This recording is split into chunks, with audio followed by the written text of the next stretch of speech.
approach. We now come to the statements. I call the Secretary of State for Defence.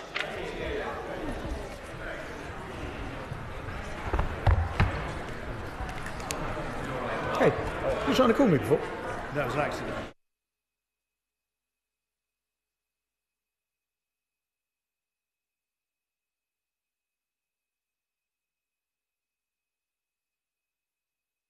State for Defence. Mr. Speaker, with permission, I'd like to make a statement on the recent response to Houthi aggression in the Red Sea. 30 years ago, the United Nations Convention of the Law of the Sea came into force, an agreement ratified by 168 nations, which stated explicitly that in Article 17, and I quote, "Ships of all states, whether coastal or landlocked, enjoy the right of innocent passage through territorial sea." But since the 19th of October, the Houthis, aided and abetted by Iran, have launched a ruthless and reckless campaign of attacks against commercial shipping. These attacks are not solely limited to commerce, though. Our military vessels are also in the Houthi crosshairs. The Royal Navy, the US Navy, most recently the French Navy, have all also been targets. Vessels owned by the Chinese and Bulgarian companies and crews from India, Sri Lanka, Syria have all been targeted indiscriminately, making a mockery of Houthi claims that this is all about Israel. From the outset, we've been clear that this cannot carry on. Freedom of navigation not only underpins our security, but also our prosperity. Around 80% of traded goods are carried over the seas, about 90% of the goods into the United Kingdom. These are necessities on which we depend, which arrive through just a very small number of critical waterways. So upholding these precious freedoms is essential for the preservation of life, and this government is determined to help restore the tranquility of the Red Sea. And that's why the UK was one of the first members to join the US-led task force, Operation Prosperity Guardian, with HMS Richmond now taking over from HMS Diamond to patrol in the Red Sea to help protect commercial shipping. And it's why we're working in tandem with the US and other allies to reduce the Houthis' capacity to harm our security and our economic interest, to limit their ability and their impact on the flow of humanitarian aid, and to prevent further regional escalation, as well as to show Iran in no uncertain terms that we will push back against their destabilising behaviour. On occasion, in response to these specific threats, and in line with international law and the principle of self-defence, we have tackled the Houthis' threat head-on. Since the 11th of January, we've conducted a number of precision strikes against Houthi targets. In these previous rounds of strikes, RAF aircraft successfully struck some 32 targets at 6 different locations. These include drone ground control stations, as well as other facilities directly involved in their drone and missile attacks on shipping. I'm pleased to say that it remains the case that, to date, we have seen no evidence at all to indicate the RAF strikes cause civilian casualties, and the UN have noted that they've observed no civilian impact arising from the RAF strikes. Yet, whilst we've eroded Houthi capacity, their intent to prosecute indiscriminate attacks against innocent vessels remains undiminished. Just last week, Mr. Speaker, MV Rubimar, a Belize-flagged British-registered cargo vessel, was targeted in the Gulf of Aden near Bab al-Mandab Strait. Hit by missiles, the crew were forced to abandon ship. There's now an oil slick from the vessel stretching many miles, and it's caused damage which was sustained entirely by that Houthi attack. On Thursday, the British-registered MV Islander was similarly targeted. It was struck by 2 missiles, resulting in a fire on board. Fortunately, there was no loss of life. But all of this comes not long after 2 US-registered bulk carriers, MV Navis Fortuna an MVC champion, suffered minor damage also through these Houthi strikes. The attack on the Sea Champion highlights the Houthis' recklessness and nearsightedness. Mr. Speaker, considering that the Sea Champion had delivered humanitarian aid to Yemen 11 times in the past 5 years, and it was due to unload thousands of tons of much-needed aid to Yemen people through the ports of Aden and Hadiyah, the Houthi attack was quite simply callous. Yet, as nearsighted as these attacks are, they continue to have serious and potentially long-term consequences across the region, cutting off vital aid to civilians in Yemen and Syria, restricting crucial food imports to Djibouti, and threatening significant impact in Egypt. Last time I spoke on this issue and I told the House we would not hesitate to act again in self-defence. We've given the Houthis ample opportunity to de-escalate. Yet once again, the Houthi zealots have ignored our repeated warnings. As a result, we have once again taken action to defend ourselves against these intolerable attacks. On Saturday night, a Royal Air Force package of 4 Typhoons, supported by 2 Voyager tankers, joined US forces in a deliberate strike on the 24th of February against Houthi military facilities in Yemen, which have been conducting missile and drone attacks on commercial shipping and coalition naval forces in the Bab al-Mandab, southern Red Sea, and the Gulf of Aden. It was the 4th such operation, as the House knows, to degrade Houthi capabilities being used to threaten the global trade in the Red Sea that we've discussed. Now, intelligence analysis has indicated that these were successful, that the sites we attacked were being used for Houthi long-range drones, used for both reconnaissance and attack missions at a former surface-to-air missile battery site several miles to the northeast of Sana'a. Our aircraft used Pei-Wei 4 precision-guided missiles, munitions against the drones and their launchers.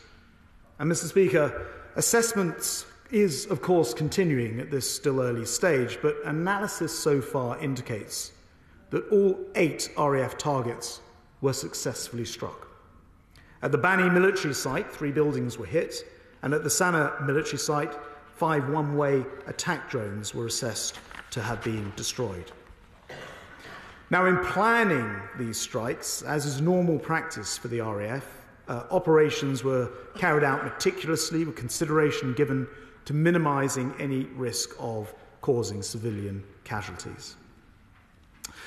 Across these 4 sets of airstrikes, assessments so far indicate that in total some 40 military targets have been hit at 7 different Houthi facilities. And, Mr. Speaker, I want to pay tribute in particular to the immense skill and tireless dedication of the men and women who have made this possible. And once again, I'd like to make clear that military action is only one aspect of our approach to the crisis in the Red Sea. The whole international community has an interest in stopping these attacks, and we continue to work with them to turn that intent into action. The Prime Minister has engaged regional leaders, including the Sultan of Oman, as well as G7 partners. The Foreign Secretary and I have travelled repeatedly to the region in recent weeks to discuss regional security. We are determined to end the illegal flow of arms the Houthis get through whatever levers are available to use, including enduring diplomatic engagement and continuing to intercept illegal weapons and also the shipping that helps to feed that. We're cutting off the Houthis' financial resource to further degrade their capacity to conduct these attacks, like sanctioning 4 Houthi leaders jointly with the US, who will continue to work with them in order to cut the flow of Houthi funds. And despite the best efforts of the Houthis, we're also continuing to provide that humanitarian help to people in the Middle East. This year we'll send some £88 million of humanitarian support into Yemen. That support that will feed 100,000 Yemenis every single month. And the UK has recently worked closely with our Jordanian partners to airdrop life-saving supplies directly to Tal al-Hawa Hospital in northern Gaza. Mr. Speaker, the Houthis could stop this barbaric behaviour any time they want. Instead, they callously choose to continue their reckless acts of aggression, causing harm not just to innocents, but to their own people in Yemen. Until they stop, we will continue to act, but the consensus continues to grow that Houthis' violations simply cannot continue. And that's why recently the European Union officially launched its Operation Aspides. And honourable members will know that Aspides meant the shield in ancient Greeks. We very much welcome the commitment of our international partners and our EU partners to join the work that's been going on, because no nation should ever be able to threaten the arteries of global commerce. 30 years ago, nations of the world all came together to protect innocent passage on our high seas. 30 years on, the House should be in no doubt whatsoever that we'll continue to stand up for those rights, doing all we can to defend life and limb of sailors everywhere and to preserve their precious trading routes on which we all depend. Mr. Speaker, I commend this statement to the House. Shadow Secretary of State John Healey. Thank you, Mr. Speaker. I thank the Defence Secretary for advance sight of his statement. And we accept the weekend's airstrikes were legal, limited and targeted to minimise the risk of civilian casualties. We pay tribute to the total professionalism of all those forces personnel involved in the operations. They were conducted to protect shipping in the Red Sea and uphold freedom of navigation for all nations. And the Houthis, as the Defence Secretary have said, the Houthis have been attacking ships of all nations.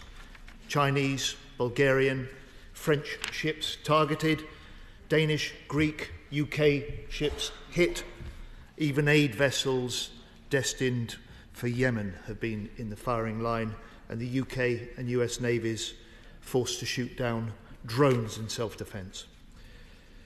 Mr. Speaker, today the British Chambers of Commerce report more than half of British exporters are being hit by higher costs and delays because of these Houthi attacks. So the Houthis are threatening international trade and maritime security. They're putting civilian and military lives in serious danger. That's why the UN Security Council last month passed a resolution condemning Houthis' actions in the strongest possible terms and demanding their attacks cease. We accept the military action over the weekend was justified. Was it effective? What were the objectives for these latest strikes? Were they fully met? And were the targets at both Sana'a and Bani destroyed? Ministers have said that the aims of earlier strikes were first to deter Houthi attacks and second to degrade their capabilities.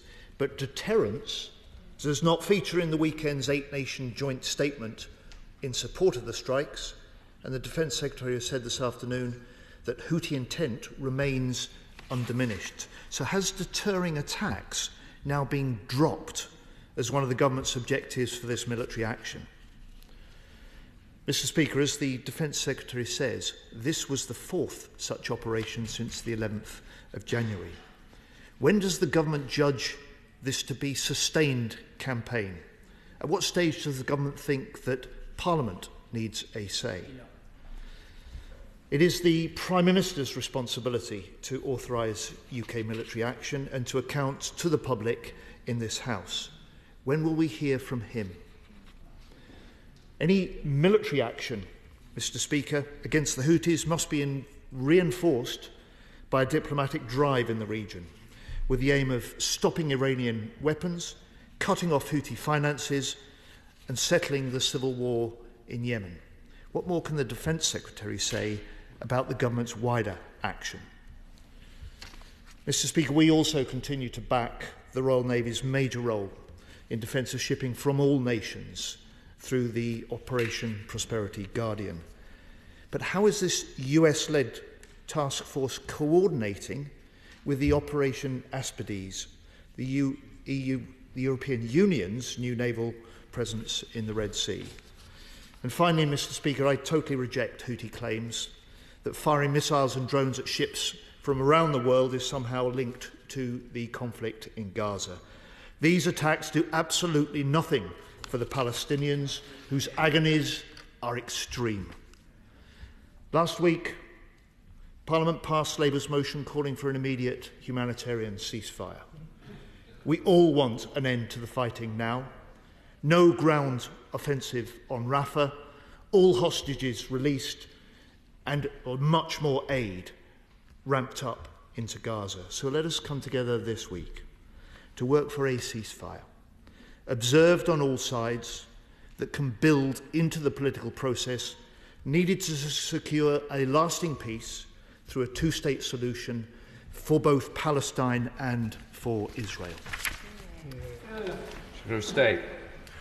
Mr. Speaker, I'm grateful for the right honourable gentleman's comments. He asked a series of questions. I'll just directly respond. On effectiveness, as I was saying in my statement, yes, we do believe these particular set of attacks were effective, and early reconnaissance shows as much, as outlined in my speech, so I won't repeat. As ever, it takes a few more days to get a full picture, but we've no reason to think that they were not entirely successful. On the deterrent aspect, no, we very much do intend these attacks on the Houthi infrastructure to be deterrents. I think it is plain to see that if they continue to do this, then they themselves think that they can continue. So perhaps the emphasis is more on ensuring that not just they understand that there will be consequences and a price to pay, but actually perhaps other people controlling other waterways will understand that the world will not simply stand back and allow those things to happen. He asks about the Prime Minister coming to the House. I should point out just gently to him that actually he's technically wrong. Authority legally is signed off by the Defence Secretary. It's part of royal prerogative. So legally I have responsibility for these attacks, although, as he rightly points out, the Prime Minister has in fact been to the House and carried out the first two of these statements. Since the message is very similar on each of them and I have legal responsibility, it seems proper right for me to come to the House and respond to questions. We've had very full statements after each round of attack. This does sit within a much wider diplomatic context, he's quite right to say, and I went into some detail in my comments, but I'm happy to do more about much of the wider work that's going on within the region to try to bring to a successful conclusion the wider conflict, which is, in my view, and I think I heard him say in his, nothing to do with why the Houthis attacking shipping in the Red Sea. And finally, I would just gently say, although many of the SNP are not here, I think to say the House passed last week in full agreement a particular resolution is a little bit rich given the circumstances. Chair of the Select Committee, Jeremy Quin. Thank you, Mr. Speaker. Open source suggests that these strikes are indeed diminishing the capabilities of the Houthis to attack international shipping. But as that's both welcome and important, would the Secretary of State concur that that is also his assessment? It's welcome that Aspides and Prosperity Garden are coordinating. Does that also include on the interdiction of weapons being smuggled from Iran into Yemen? Secretary of State. Mr. Speaker, yes, my right honourable friend's absolutely right about the degrading, attrited, as they say in military terms. It is the case that we are degrading. However, it is still the case that they're capable of launching attacks. To what extent? Well, the House will note and come to its own conclusions, but the gap between the first three rounds of attacks was relatively short. The gap between that and this fourth round has been longer. Again, we will wait to see what the response is. In terms of interdictions, yes, we certainly continue to try to ensure that Iran are not resupplying, and the single best message to go out from this House is that Iran should stop this activity. It's worth noting that actually it's only been Britain and the US who've been doing interdictions in the last few years, and of course will be continuing. SNP spokesperson Martin Docherty-Hughes. Let me first of all thank the Secretary of State for due sight of his statement, and I think as an opposition give tentative support. I think what the official opposition lead has said in terms of possible mission creep does give us concern, but I'm sure it's the role of opposition to keep asking those questions. He knows from my last question regarding to this issue is the position of the People's Republic of China. And up until recently, exports from China between Europe and China are in excess of 400 billion a year. And there is no doubt that they will suffer from extended time to travel between China and Europe. But what beggars belief is their utter silence in relation to what is going on, notably given that they have a military naval capacity in Djibouti. And he and I will disagree on the issue of Gaza, and if we had a real vote last week, we would have probably seen that recorded formally in the House. Because, as the Gerald M. Fernstein, the former US diplomat, has said, the Houthis' effort to insert themselves into the Gaza conflict is aimed at strengthening their support base in the country and cementing their movement more firmly closely to the axis of resistance. I wonder if the Secretary of State is concerned, like me, that we're not only strengthening that axis of resistance, but with illicit Chinese and Russian support, we're now broadening it in the Red Sea. Secretary of State. Well, I thank the honourable gentleman for his, as he describes it, tentative support, and I've noted that the House has been largely unified on this issue during the past four statements following previous attacks. He asks about the sort of mission creep situation. I hope he feels reassured by the concept that we have waited longer in part because perhaps their capabilities have been damaged, and so there's a longer gap, so we don't see this thing speeding up, and we've no intention, we don't have a desire to see it increase. But we will act if there continues to be attacks on commercial and naval shipping. He asked about China and Russia, and I have to say to him, I do agree, it's important that countries who are impacted by this, and that's the entire world, but perhaps China in particular, do speak up. We welcome them being more vocal about this, and as I mentioned in my comments, a Chinese vessel has been attacked. So this is of direct concern to them. So I do call on China and, of course, Russia, for what it's worth, to be more vocal on these issues. And then just lastly, look, I just don't accept this Gaza-Houthi connection. I remind the House that the Houthis were against Hamas up until 2015. Now they arrive on the scene and pretend to support them. They are opportunist thugs taking an advantage of the situation and taking advantage of misery of people's lives, not just in Gaza, but also in Yemen, and they should stop and cease immediately. Sir Julian Lewis. Secretary of State will recall that in handling this topic on 5th of February, he strongly endorsed the suggestion that a lot of this trouble in the Middle East was linked to diversionary tactics away from the war in Ukraine. Given that the route between what's happening in Ukraine is via Russia and Iran to what's happening in the Middle East, is he satisfied that there's no inconsistency between the tough line being taken by the Ministry of Defence against the Houthis and the soft line being taken by the Foreign Office against their Iranian sponsors?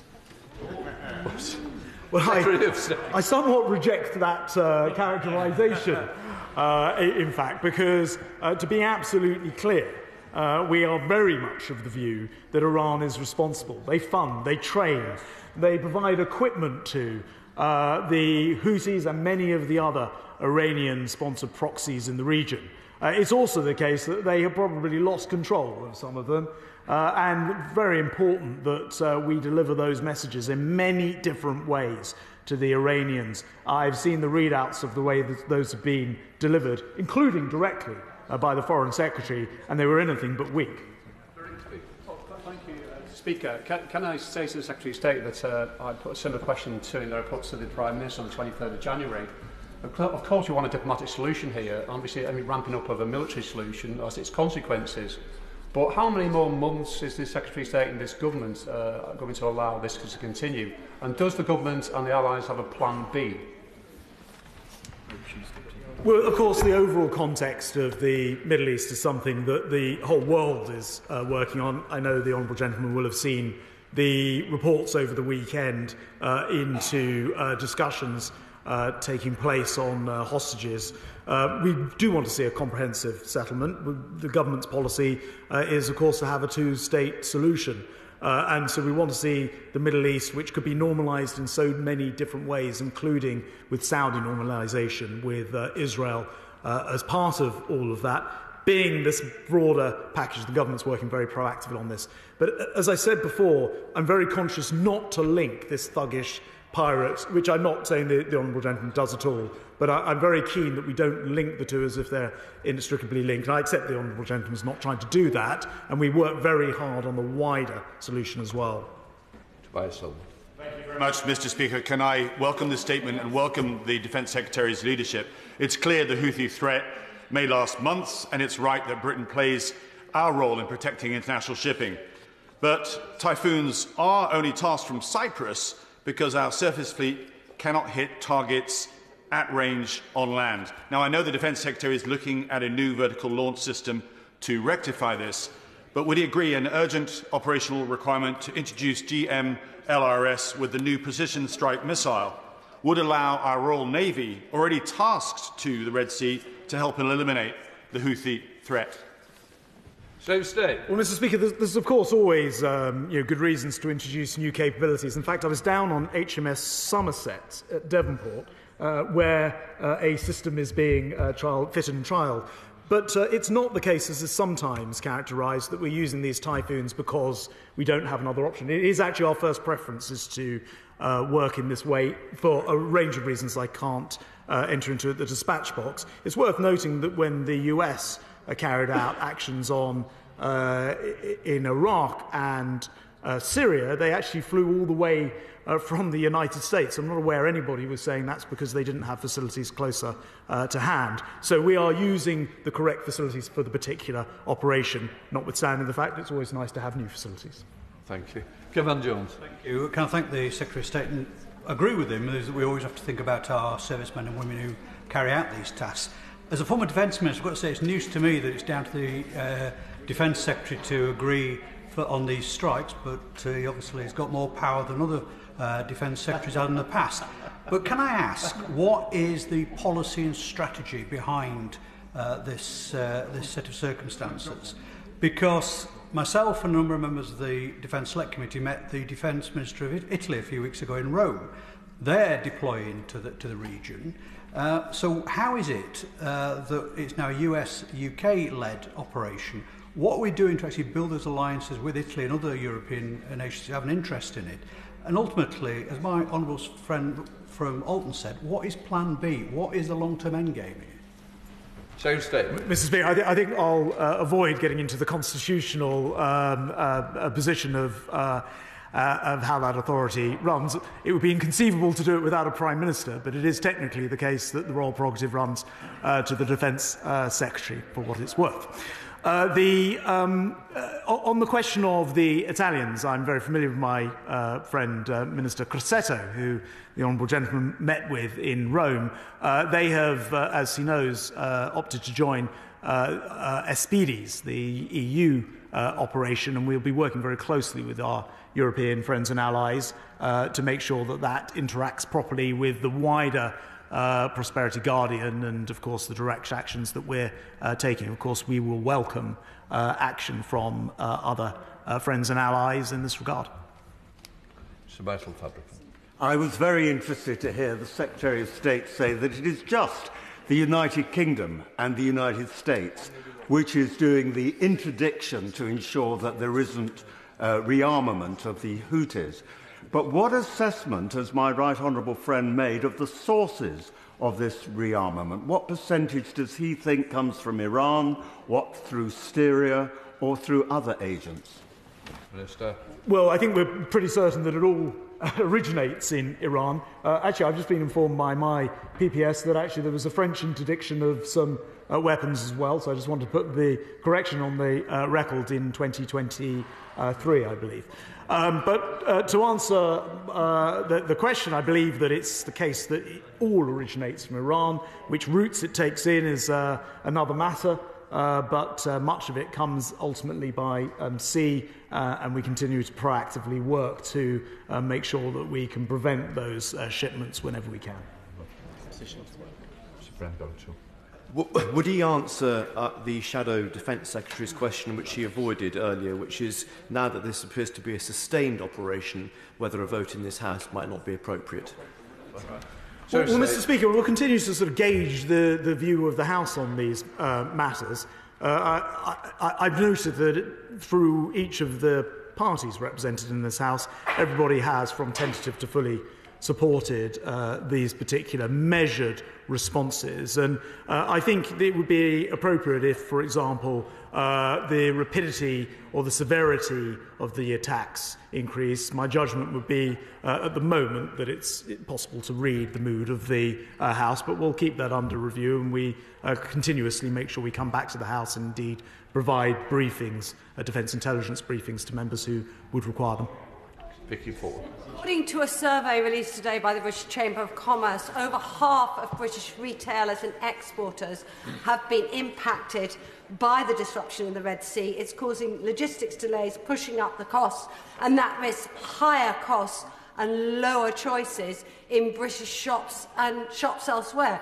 Can he confirm that the action that the military is taking is consistent with the UK's overarching aim to de-escalate tensions and restore stability in the Red Sea?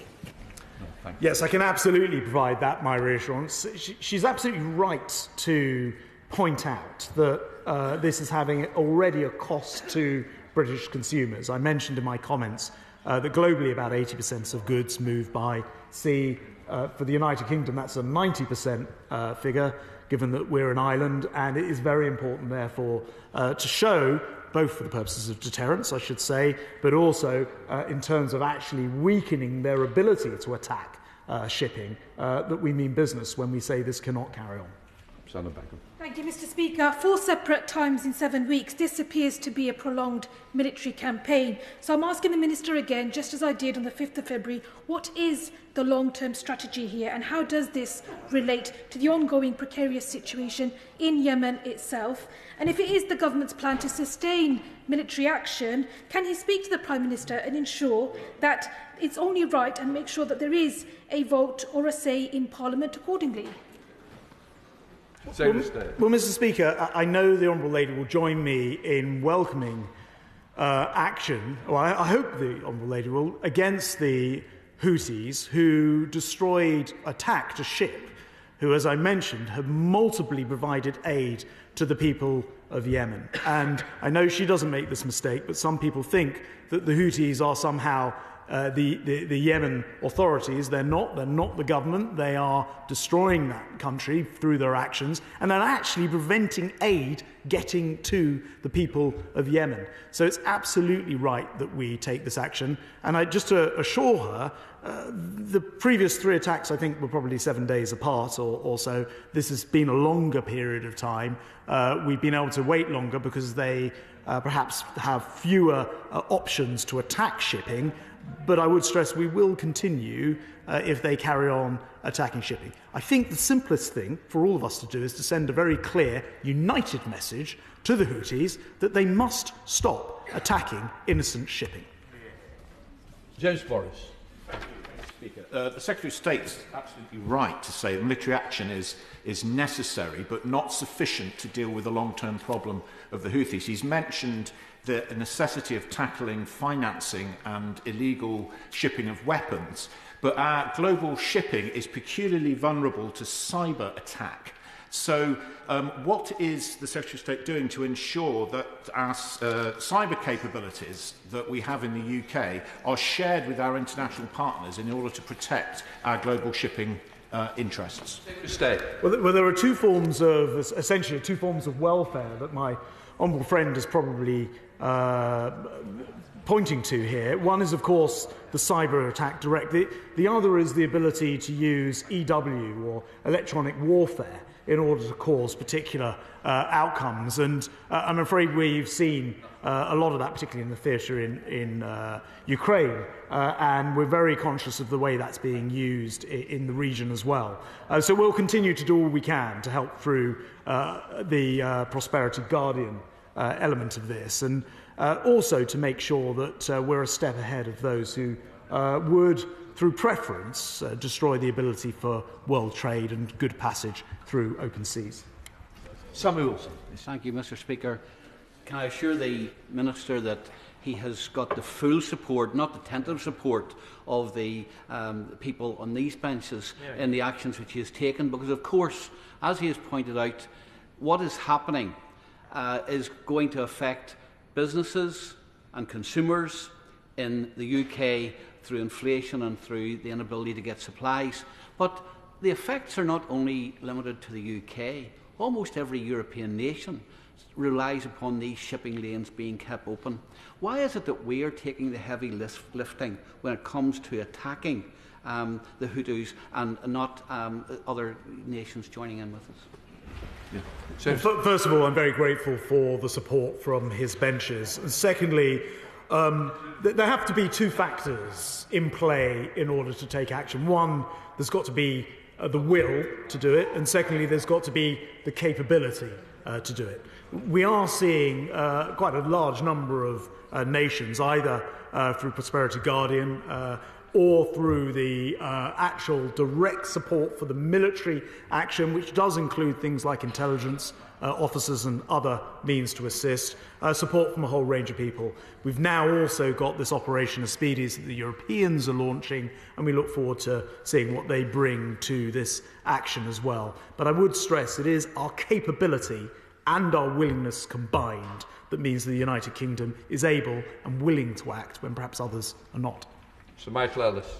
Thank you, Mr. Speaker. Has my right honourable friend, the Defence Secretary, considered engaging with the currently unrecognised country of Somaliland?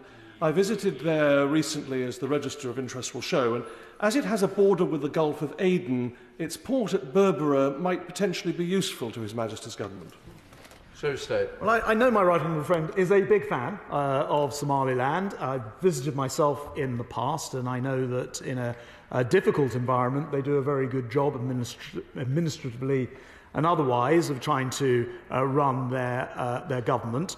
I will certainly take his comments away and confer with the Foreign Secretary. Alison Thoots. Thank you very much, Mr. Speaker. I appreciate the Secretary of State has now come to the House on several occasions to give an update on this situation, and that further actions continue to be taken to avoid the Houthis disrupting Red Sea shipping. But the difficulty here is they appear not to be deterred by what the government is throwing at them, following on from many years of being undeterred by attacks on them by the Saudi government as well, and in fact are using this as part of their own propaganda machine against the West. So can I ask the Secretary of State, how does he see this ending? Well, I'd say two things to the Honourable Lady. The first thing is that, as I've tried to stress before, I do think it is having an impact. We have seen longer in between. We've seen their abilities attrited. So they have fewer capabilities. That is certainly the case. The second thing I would say, and in answer, perhaps I should have said this sooner, to what might bring this to an end. The Houthis do want to get the peace deal that they've got in place with the Saudis ratified by the United Nations, who clearly will not ratify a peace deal between the two parties until they stop shooting at international shipping. So I do think that there is an end game there where the Saudi-Houthi peace deal can be signed off by the United Nations, but the onus remains on the Houthis to stop shooting at international shipping and disrupting that flow before they can get that and indeed the financial improvement to their own situation that they get from that deal being signed. Alexander Stafford. Thank you very much indeed, Mr. Speaker. Al Jazeera have reported, according to their numbers, that 37,000 Houthis have been recruited since the start of the airstrikes and are using the airstrikes as a recruiting tool. Now, Al Jazeera believe this is for Push al-Maghrib, which is obviously full of natural resources. And as we know, Mahari became a World Heritage Site in 2023 and is home to the ancient kingdom of Sheba, or Saba, and also of the famous dam, which I mentioned, the Quran. What steps is this government taking to make sure that World Heritage Site is protected? If the Houthis were to move into that, they'd step in to stop them destroying this essential historic and religious site. My honourable friend raises a very important point, and I'll confer, actually, if he doesn't mind, with my right honourable friend, the Foreign Secretary, on this issue as well.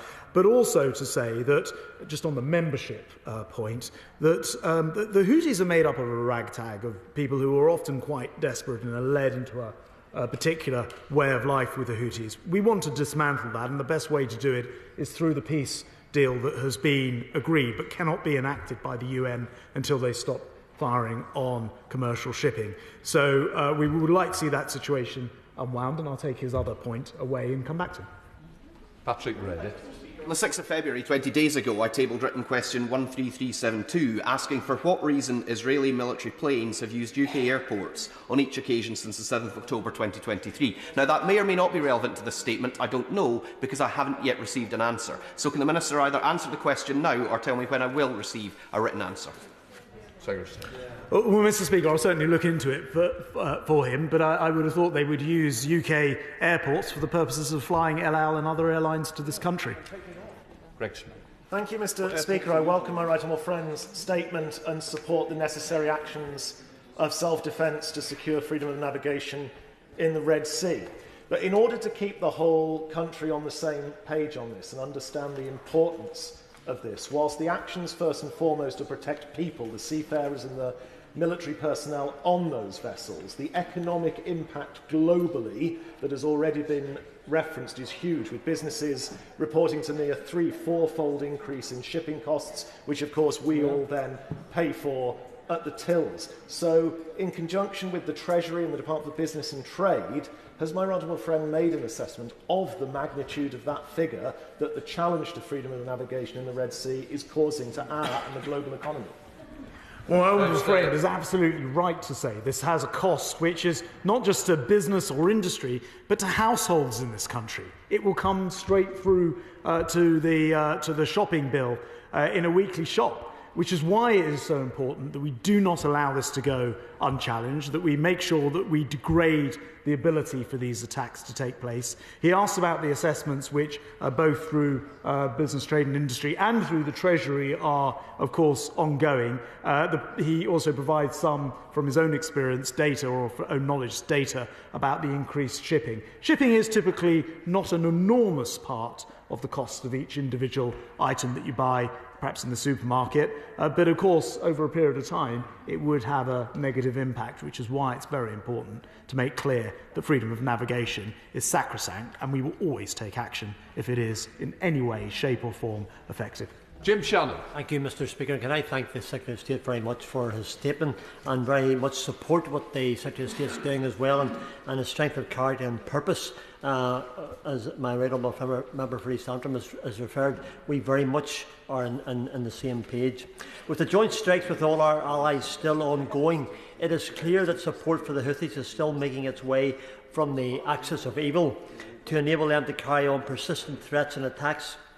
The Houthis continue their attacks, so what discussions have taken place with our allies to ascertain what the next steps to secure this route will be, and how quickly can they be taken to secure the sea routes and trade for all countries across the world? Thank you so much.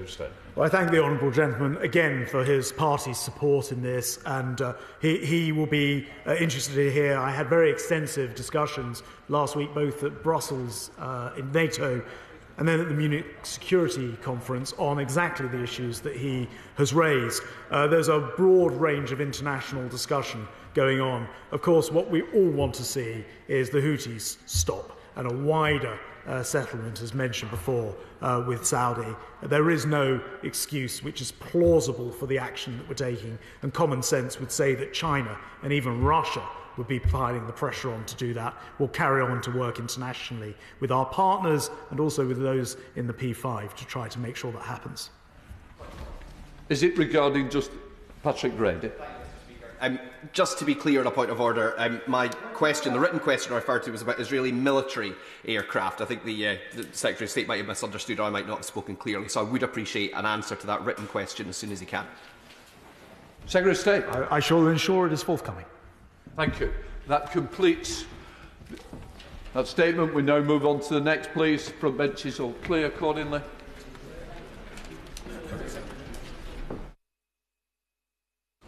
No, appreciate it.